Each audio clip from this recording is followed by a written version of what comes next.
Hello to everyone, स्वागत है आपका मेरे चैनल में। तो आज हम करने जा रहे हैं hire purchase system and instalment payment system. यहाँ पर दो वर्ड्स हैं, हायर परचेज सिस्टम, एक हायर परचेज और है एक इंस्टॉलमेंट पेमेंट सिस्टम।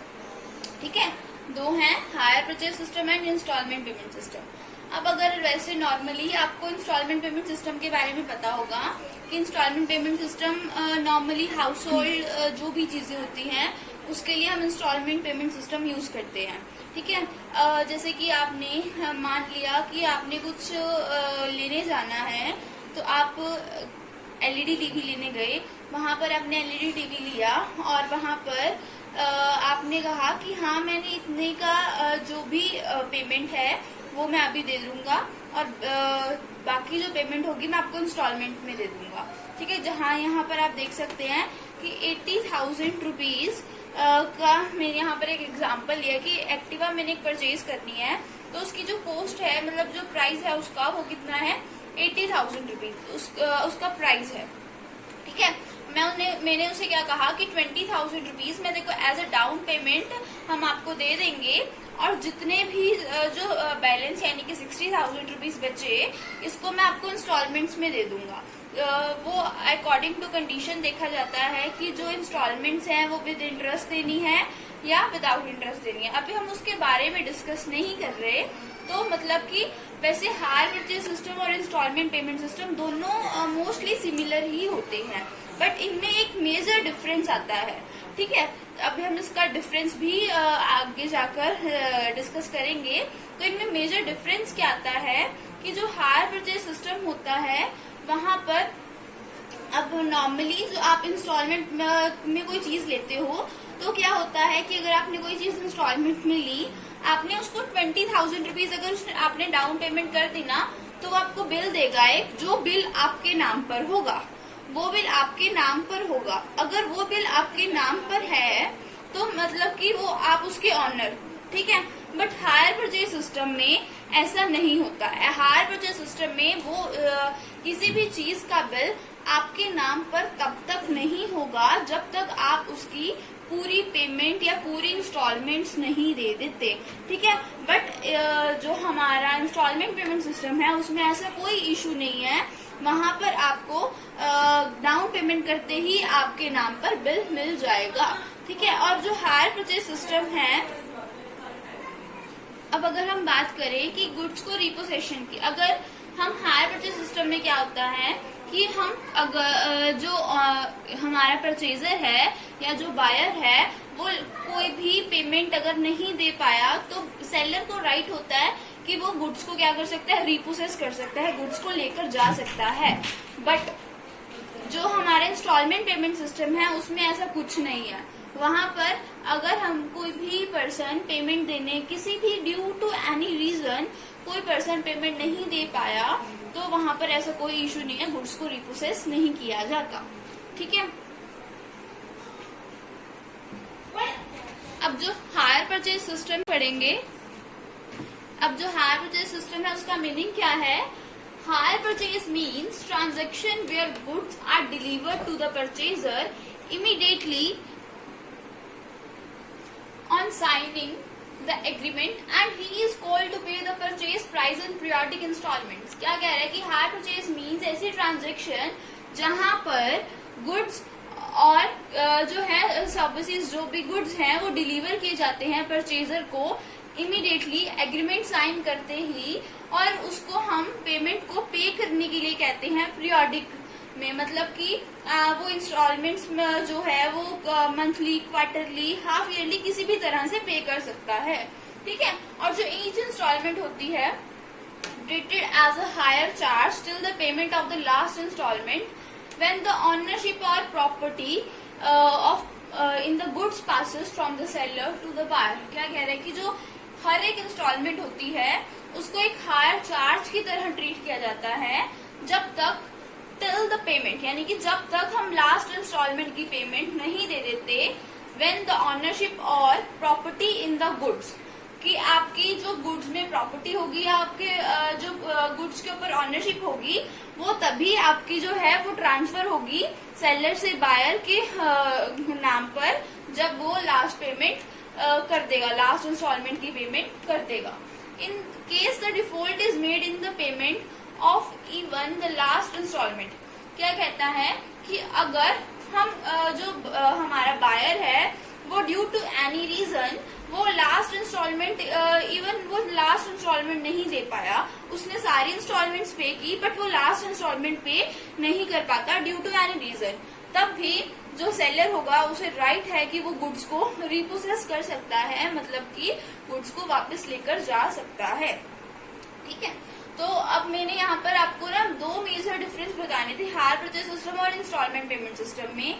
एक तो होता है कि जो हायर परचेज सिस्टम होता है वहां पर गुड्स है जो उनसे वहां पर जो ऑनरशिप है गुड्स की वो ट्रांसफर इमीडिएटली नहीं होती, वो तभी ट्रांसफर होती है जब हम लास्ट इंस्टॉलमेंट की पेमेंट कर देते हैं, बट इंस्टॉलमेंट पेमेंट सिस्टम में ऐसा नहीं होता। अब जो हायर परचेज सिस्टम है वो नॉर्मली बिजनेसमैन यूज करते हैं जब उन्होंने बहुत सारी अपनी फैक्ट्री के लिए बहुत सारी मशीन्स लेनी होती है, ट्रक्स लेने होते हैं, तो उसके लिए हायर परचेज सिस्टम यूज होता है। और जो इंस्टॉलमेंट पेमेंट सिस्टम है वो हाउस होल्ड थिंग्स के लिए यूज होता है, लाइक अगर आपने वॉशिंग मशीन, एलईडी, एक्टिवा, इस तरह का कुछ भी लेना है। ठीक है, तो अब हम यहाँ पर in the hire purchase system purchaser is called hire purchaser and the seller is called hire vendor. ये हायर परचेज सिस्टम का मीनिंग था। ठीक है, अब हम करेंगे इंस्टॉलमेंट पेमेंट सिस्टम। अब हमारा जो इंस्टॉलमेंट पेमेंट सिस्टम है वो मैंने आपको हायर परचेज सिस्टम के साथ ही बता दिया, बहुत कुछ क्या सारा ही बता दिया। बस अब मैं आपको यहाँ पर बताऊंगी, अंडर दिस प्रॉपर्टी और ownership in the goods is immediately transfer to the buyer. वहां पर भी मैंने आपको बताया था कि यहाँ पर जो ऑनरशिप होती है गुड्स में वो इमीडिएटली जो है वो ट्रांसफर हो जाती है बायर के नाम पर, along with the possession, although the price of the goods will be paid in the installments।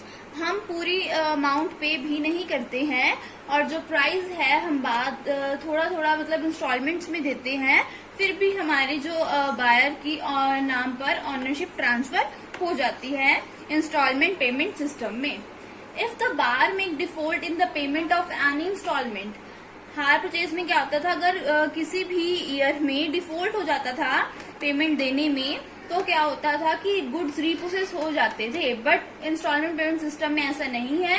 अगर हमारा बायर है वो किसी भी ईयर में डिफॉल्ट कर जाता है पेमेंट देने में तो जो सेलर है उसको कोई राइट नहीं होगा गुड्स को रिपोसेस करने का। ये हमारे इंस्टॉलमेंट पेमेंट सिस्टम का मीनिंग था।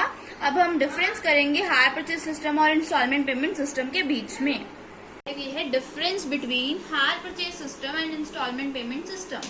ठीक है, अब हमारा जो फर्स्ट डिफरेंस आता है वो आता है ट्रांसफर ऑफ ओनरशिप, कि ओनरशिप किस तरह से ट्रांसफर होती है।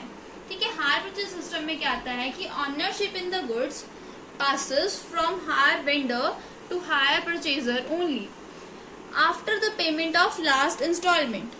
कि ऑनरशिप है जो उनसी गुड्स में वो पास होती है हायर वेंडर से हायर परचेजर के पास तभी जब हम लास्ट पेमेंट की इंस्टॉलमेंट कर देते हैं। ये आपने पढ़ा होगा हायर परचेज सिस्टम के मीनिंग में।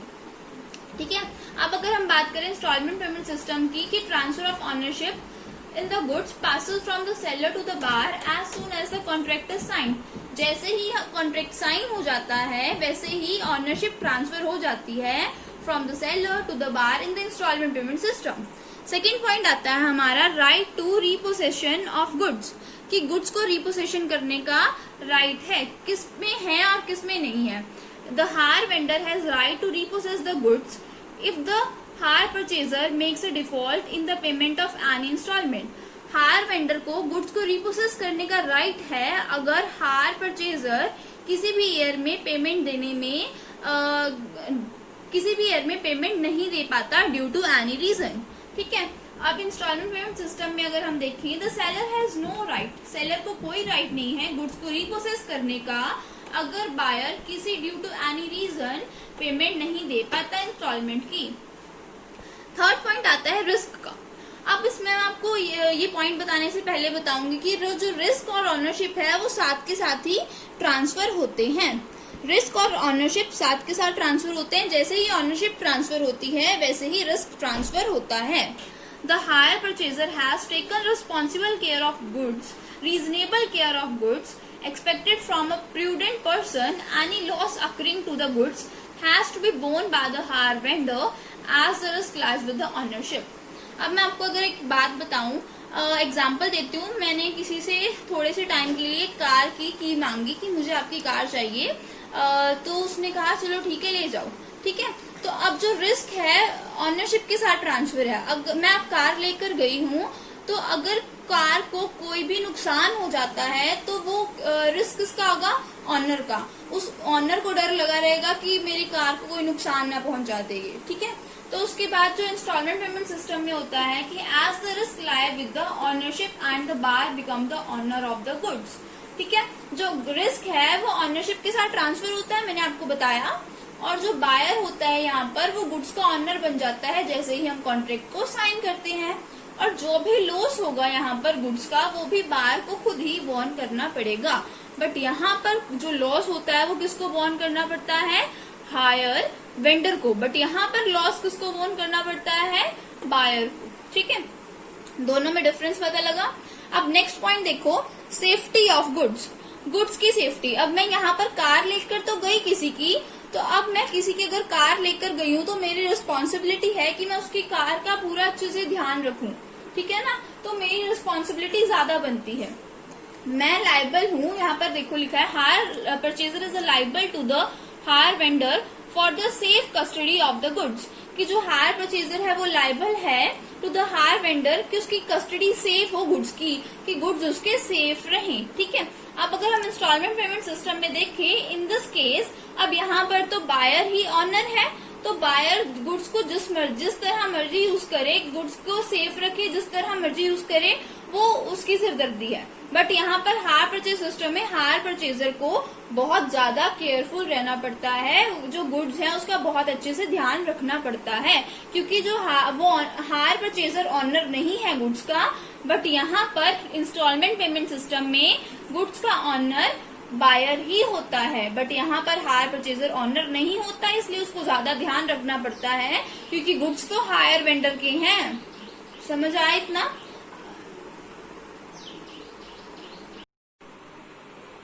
अब हम कर रहे हैं एंट्रीज हायर परचेज सिस्टम की फर्स्ट मेथड के अकॉर्डिंग। फर्स्ट मेथड के अकॉर्डिंग हम एंट्रीज कर रहे हैं। तो इसके दो मेथड होते हैं, एक होता है टोटल एसेट वैल्यू मेथड और एक होता है एसेट एक्रूअल मेथड, ठीक है। टोटल एसेट वैल्यू मेथड जो फर्स्ट मेथड होता है वो होता है टोटल एसेट वैल्यू मेथड। वो क्या कहता है कि सेम जो हायर परचेज सिस्टम है उसे नॉर्मल परचेज की तरह ट्रीट किया गया है। इट मीन्स अगर हमने कोई एग्जांपल अगर हमने कोई एसेट परचेज किया है तो एसेट डेबिट ही होगी, और जो हमारी सेल्स हैं या जो हमारा वेंडर है वो हमेशा क्रेडिट ही होगा, ठीक है। तो हमारा जो वेंडर होगा वो हमेशा क्या होगा? क्रेडिट होगा। तो अब यहाँ पर हमने एंट्रीज कुछ डाल रखी हैं।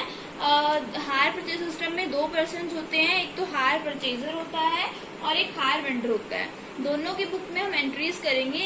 हायर परचेजर भी अपनी बुक में एंट्रीज करता है और हायर वेंडर भी अपनी बुक में एंट्रीज करता है, ठीक है। तो हायर परचेजर की बुक में एंट्रीज अब मैं बताऊंगी आपको पहले, फिर मैं हायर वेंडर की बुक में एंट्रीज बताऊंगी।